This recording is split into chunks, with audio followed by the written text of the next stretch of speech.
মানে কি কি অদ্ভুত রিয়াক্ট করেন যে মানে আমার ভিডিও তুলে রাখেন, ভিডিও তুলে রেখে ওখানে আমাদের দেশের মানুষ দেখবে এটাই স্বাভাবিক, কিন্তু বিদেশের মাটিতে বসে কোনো মানুষের থেকে এত ভালোবাসা পাওয়াটা ইজ ট্রুলি ব্লেসিংস। আমার জিনিসে পা দিতে আছে, এটা আমাদের বাড়ি, আমাদের সম্পত্তি, আমার যা ইচ্ছা আমি তাই করব। কুমার 24x7 তাজা সমাচার সমস্ত দর্শককে জানাচ্ছি আন্তরিক শুভেচ্ছা। Exclusive jewellery collection DTC London द्वारा best showroom award winner RR Agarwal jewellers, Kolkata Jaipur के बाद अब रौरकेला में भी आरआर अग्रवाल ज्वेलर्स, रिश्ता भरोसे का।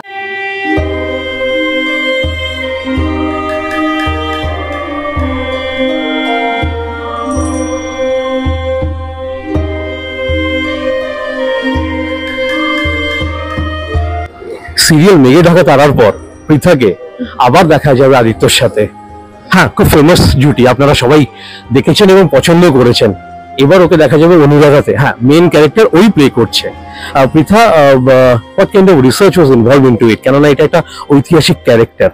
শরৎচন্দ্র বাবু মানে খুবই ইনোভেটিভ ওয়েতে লিখেছিল যেটা সমসাময়িক আজকের ডেটে, রাইট? কি বলবে? শরৎচন্দ্র চট্টোপাধ্যায় যে ওনার লেখাগুলোর সাথে আধুনিক যুগের কালচারের অনেক মিল পাওয়া যায়, ওই জন্য আমাদের রিলেট করতে অনেকটা সুবিধা হয়। তার উপরে ডিরেক্টর আছেন আমাদের, ইপি আছেন, তারা আমাকে ভীষণ ভাবে হেল্প করেছেন।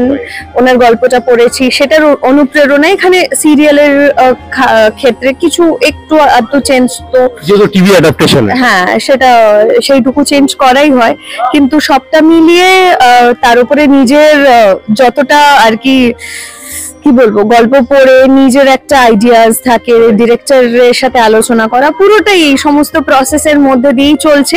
দুদিন টেলিকাস্ট হয়েছে, দর্শক খুবই পছন্দ করছেন।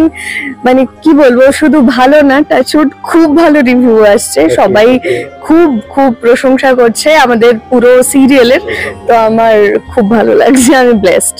আদিত্যর সাথে তোমার কেমিস্ট্রি খুবই মানে স্ট্রং, মানে বন্ডিংটা খুবই স্ট্রং, স্ক্রিন প্রেজেন্সও খুব ভালো লাগে দেখতে। এটা নিয়ে কি বলতে চাইবে, কতটা কম্প্যাটেবল তুমি? লাইক কম্প্যাটেবল বলতে, যেহেতু এর আগে আমরা মেঘে ঢাকা তারা একসাথে করেছি, অলমোস্ট 1.5 বছরের আমাদের একটা প্রজেক্ট ছিল, তো আমরা খুব ভালো বন্ধুও ছিলাম, তো বন্ধু আছি ইনফ্যাক্ট। তো ওই জন্য আমাদের একটা কমফর্ট জোন তৈরি হয়েছে।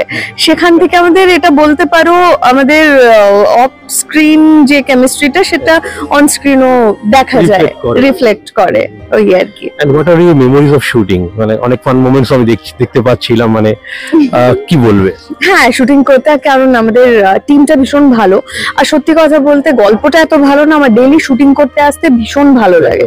আর এই চরিত্রটা হয়ে উঠতে, মানে আমি অনুরাধা হতে খুব ভালোবাসি, মানে যেটা আমার ভেতর থেকে ফিল হয় যে সকালবেলা গিয়ে আমি অনুরাধা হব, নিজেকে অনুরাধা হিসেবে প্রেজেন্ট করব। আর মজার বলতে, আমাদের ডিরেক্টর ভীষণ ভালো মানুষ, আমাদের ডিওপি, আমাদের পুরো টেকনিশিয়ানস দাদা, যারা আমাদের টিম মেম্বার্স আছে, আর্টিস্ট গ্রুপ, প্রত্যেকের সাথে প্রত্যেকের খুব অল্প দিনেই ভীষণ ভালো একটা বন্ডিং তৈরি হয়েছে, যেটার জন্য আমাদের শুটিং করতে খুবই আমরা কমফর্ট ফিল করি। এই যে আরেকজন মানুষ প্রশান্ত দা,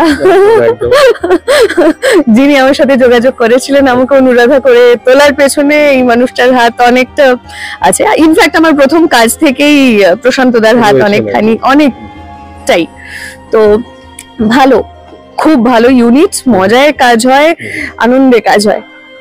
please take us through your character Anuradha for our viewers. Like আমি অনুরাধার জন্য বলতে পারি যে অনুরাধা আপনারা দেখুন, আপনাদের ক্যারেক্টারও তুমি একটু ফোকাস করে দাও, মানে কিভাবে যাচ্ছে ক্যারেক্টারটা। কারণ অনেকেই শরৎচন্দ্র বাবুর এটা গল্পটা পড়েনি আর কি, যারা ভিউয়ার্স যারা দেখছে আর কি, তারা রিলেট করতে পারবে আরো। আচ্ছা, ঠিক আছে। অনুরাধা এমন একটা মেয়ে যে প্রচন্ড ডিগনিফাইড, পরন্ত জমিদারির, অনুরাধাদের এখন পরন্ত জমিদারির গল্প শরৎচন্দ্র চট্টোপাধ্যায় তুলে ধরেছেন। তো সেই জায়গা থেকে তার হয়তো সবকিছু খুইয়েছে অনুরাধা, কিন্তু তার ডিগনিটি তার বিন্দুমাত্র কমেনি। সে প্রচন্ড স্পষ্ট বক্তা, কোনো কিছুতে সে ছোট হয় না, কোনো অন্যায় অপরাধ মেনে নেয় না। তো সে সত্যের পথে চলে, অন্যায় দেখলে সেটাতে রুখে দাঁড়ায়। অনুরাধা এরকমই, অনুরাধা মাথা নত করে না, অনুরাধা ছোট হয় না কারোর কাছে। পৃথা ইন রিয়েল লাইফ কতটা অনুরাধা? পৃথার রিয়েল লাইফে অনুরাধার সাথে অনেকখানি মিল আছে। সেটা হলো যে পৃথা অন্যায় সহ্য করে না। অন্যায় দেখলে হয়তো প্রোটেস্ট সেরকম ভাবে আমি করি না, কি বলবো, মানে ডিরেক্ট আমি খুব একটা মুভমেন্ট নই, কিন্তু আমি সেটাতে অ্যাভয়েড করে বা তাকে বুঝিয়ে দেওয়া যে তুমি যেটা করছো সেটা ঠিক নয়। হয়তো আমি ঝগড়া করি না, আমার কারোর সাথে ঝগড়া হয় না কখনো, কোনো দিন আমি কখনো উঁচু গলায় কথা বলি না, কিন্তু অন্যায় দেখলে আমি যে কোনো রকম ভাবে হোক, ডিরেক্ট হোক ইনডিরেক্ট হোক, আমি প্রতিবাদ করি, সেটা আমার ওয়েতে, পৃথার ওয়েতে। কোনো রিয়েল ইনস্ট্যান্স পৃথা যেগুলো ডিফাইন করলো, লাইক মানে অনুরাধার সাথে রিলেট করলো? দেখো ওরকম তো পার্টিকুলার কিছু বলতে পারবো না, কিন্তু এরকম অনেক অনেক ইনসিডেন্টই আছে, বাড়িতেও বলো বাইরেও বলো, কোথাও কোনো অন্যায় দেখলে বা যেটা ঠিক হচ্ছে না মনে হয় এরকম কিছু দেখলে সেটাতে বলাটা আমার, মানে ওটা কি বলবো, ওটা আমার ইনস্টিংক্ট, যে আমার ভালো লাগে না ব্যাপারটাতে, আমাকে কিছু না কিছু নিজের ওয়েতে মানে ওটা কি বলবো এক্সপ্রেস করতেই হয়, তো হয়ে যায়।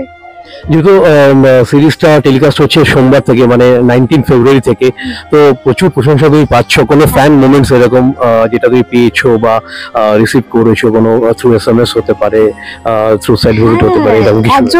একজন বিদেশের মানুষ আছেন যার নামটা আমি ঠিক বুঝতে পারি না, তো যিনি আমাকে মানে কি বলবো, তার অদ্ভুত একটা নাম দেওয়া, কিন্তু ওটার কোনো মানে প্রোনাউন্সিয়েশন হয় না ঠিকঠাক, কিন্তু উনি আমাকে প্রচন্ড ভালো ভালো মেসেজ করেন।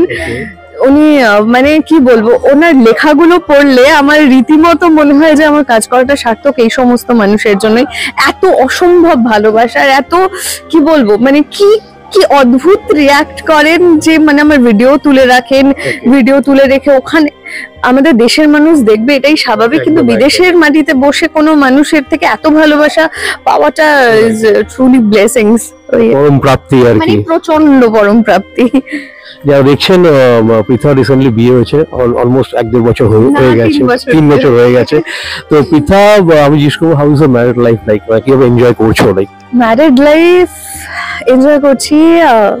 এনজয় করছি, সংসার করছি বেসিক্যালি। আমি কাজ যেমন করি, পাশাপাশি চেষ্টা করি যতটা বাড়িতে টাইম দেওয়া যায়।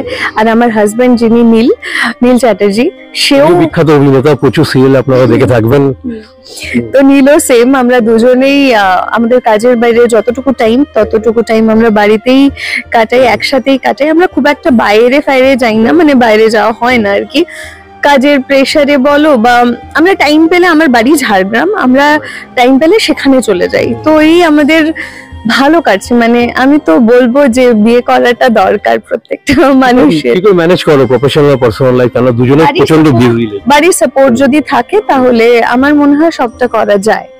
আর আমার শাশুড়ি মাও আছেন, যার জন্য পসিবল হয়েছে, কারণ উনি সংসার না সামলালে আমার পক্ষে বাইরে এসে কাজ করাটা কখনোই সম্ভব হতো না। আর অবশ্যই নীলের সাপোর্ট আছে, যার জন্য সবটা করতে আমার এতটা ইজি হয়। হ্যাঁ, এতটা ইজি হয়।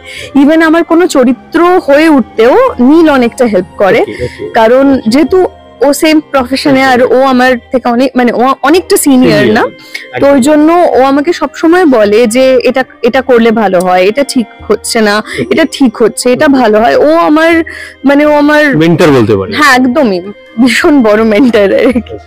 আর লাস্ট যেতে থাকা দর্শকদের উদ্দেশ্যে কি বলবে অনুরাধা নিয়ে? অনুরাধা আপনারা দেখুন, আপনাদের খুব ভালো লাগবে, এটা আমার বিশ্বাস। কারণ আমি সত্যিই বলছি, এত সুন্দর একটা গল্প, শরৎচন্দ্র চট্টোপাধ্যায়ের গল্প নিয়ে তো আপনাদের কিছু বলারই নেই, সবাই জানে।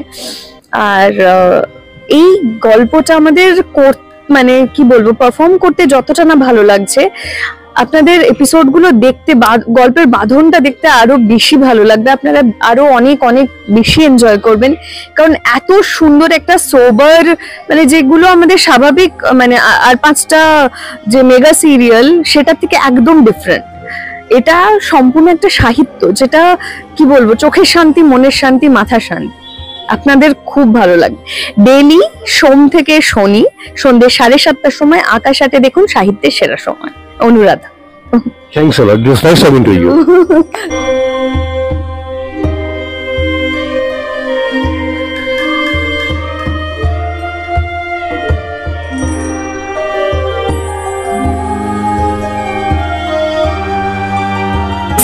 ज्वेलरी कलेक्शन DTC लंदन द्वारा best showroom award winner RR Agarwal jewellers, Kolkata Jaipur के बाद अब रौरकेला में भी RR अग्रवाल ज्वेलर्स, रिश्ता भरोसे का। 24x7 ताजा समाचार के सभी दर्शकों को साधना सरगम का नमस्कार।